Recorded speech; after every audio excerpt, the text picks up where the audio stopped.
Ladies and gentlemen, this is Miss Cosmo 2024 competition.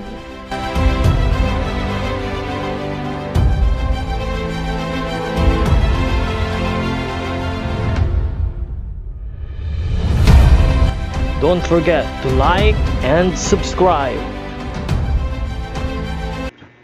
Magandang araw Pilipinas and good day pageant lovers. Labis nga ang kasiyahan at patuloy ang pasasalamat ni Miss Cosmo Philippines Maria Atisa Manalo sa lahat ng suporta na kanyang natatanggap mula sa mga Pinoy pageant fans. According to her Facebook post, 100,000 votes and road to 200,000 votes. Maraming salamat, mahal kong Pilipinas.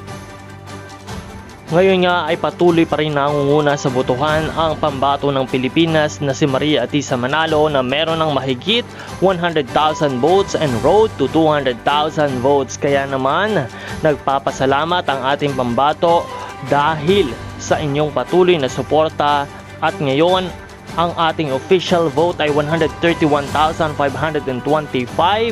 Kaya't patuloy natin siyang suportahan at patuloy nating iboto sa Miss Cosmo Ambassador dahil kapag patuloy nating na-secure ang top 1 spot ay siguradong mapapapasok natin si Maria Atisa Manalo sa top 10 finalist ng Miss Cosmo 2024 competition. Alam natin ang kakayahan ni Atisa na kaya nga mapapasok on her own, pero iba pa rin ang tulong at suporta ng lahat ng mga Pinoy pageant fans. Kaya naman patuloy nating suportahan ang ating reyna hanggang sa magwagi at masungkit niya ang korona ng Miss Cosmo 2024. Ito nga ang kauna-unahang pageant ng Miss Cosmo na gaganapin sa Vietnam at proud ang lahat ng mga Pinoy sa magiging success ng event at sa magiging success ng ating pambato na si Maria Atisa Manalo. Huwag kalimutan na mag-subscribe para sa mas marami pang mga updates.